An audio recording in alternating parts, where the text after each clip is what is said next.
Social media का जादू आजकल हर किसी के सिर चढ़कर बोल रहा है। कभी कभी कोई सामान्य व्यक्ति एक वीडियो या फोटो के कारण सोशल मीडिया पर वायरल हो जाता है और अचानक उसकी जिंदगी पूरी तरह बदल जाती है। ऐसी ही एक कहानी है मोनालिसा की, जो महाकुंभ मेले में वायरल हुई और अब सोशल मीडिया प्लेटफॉर्म्स पर एक चर्चित नाम बन चुकी है। मोनालिसा का जीवन पहले बहुत साधारण था। वह इंदौर में अपने परिवार के साथ रहती थी और किसी भी अन्य लड़की की तरह अपनी रोज की जिंदगी जीती थी। वह माला बेचने का काम करती थी, जिससे अपने परिवार का पेट पालने में मदद मिलती थी। उसकी जिंदगी बहुत साधारण थी, लेकिन उसके सपने बड़े थे। वह सोचती थी कि कभी वह अपने जीवन को बेहतर बनाएगी, शायद कहीं नौकरी करेगी या फिर किसी अच्छे काम में सफलता पाएगी। लेकिन एक दिन कुछ ऐसा हुआ कि मोनालिसा की जिंदगी एक नए मोड़ पर पहुंच गई।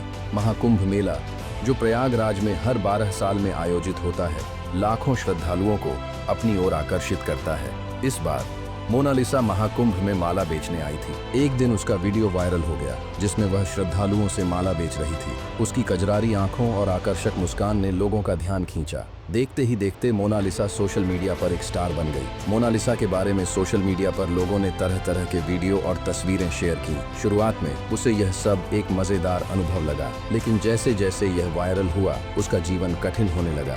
लोग उसे घेर कर सेल्फी लेने लगे और कुछ लोग जबरदस्ती उससे फोटो खिंचवाने की कोशिश करने लगे। मोनालिसा बताती है, लोगों ने मुझसे जबरदस्ती फोटो खिंचवाने की कोशिश की। मैंने विनम्रता से मना किया, लेकिन कोई नहीं सुन रहा था। यह सब इतना बढ़ गया कि अब मुझे डर लगने लगा है कि कोई कुछ गलत न कर दे। वह जिस काम के लिए आई थी, वह माला बेचने का काम, अब उसके लिए कठिन हो गया था। लोग उसकी उपेक्षा कर रहे थे और उसकी पहचान को लेकर इतना व्यस्त हो गए थे कि वह अपने काम में कोई फोकस नहीं कर पा रही थी। एक दिन जब मोनालिसा अपने परिवार के साथ अपने टेंट में बैठी थी, कुछ लोग बिना इजाजत के घुस आए। वह बताती है, कुछ लोग मेरे भाई के पास आए और उन्हें धक्का देकर फोटो खिंचवाने लगे। जब मेरे भाई ने इसका विरोध किया तो उन पर हमला कर दिया गया। अब मुझे डर हो रहा था, क्योंकि स्थिति गंभीर हो चुकी थी।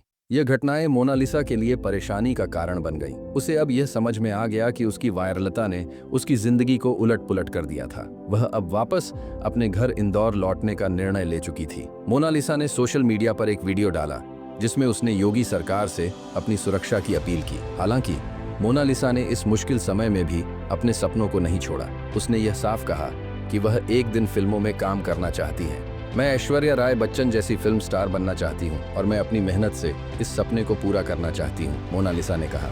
मोनालिसा की इस कहानी ने यह साबित किया कि सोशल मीडिया की लोकप्रियता हमेशा सकारात्मक नहीं होती। कभी कभी यह चुनौतियां भी लेकर आती है, जिनसे व्यक्ति को जूझना पड़ता है। लेकिन इसके बावजूद मोनालिसा ने यह दिखा दिया कि अगर एक व्यक्ति के पास आत्मविश्वास और मेहनत हो तो वह किसी भी हालात से बाहर आ सकता है। अब मोनालिसा इंदौर लौट चुकी है, लेकिन उसकी यह कहानी महाकुंभ के मेले में एक छाप छोड़ गई है। उसकी वायरलता और संघर्ष ने लोगों को यह सिखाया कि प्रसिद्धि के साथ जिम्मेदारियां और चुनौतियां भी आती हैं। यह कहानी हमें यह सिखाती है कि किसी भी सपने को पूरा करने के लिए मेहनत और संघर्ष जरूरी है, और अगर परिस्थितियां कठिन हो तो भी हमें अपने सपनों को पीछे नहीं छोड़ना चाहिए।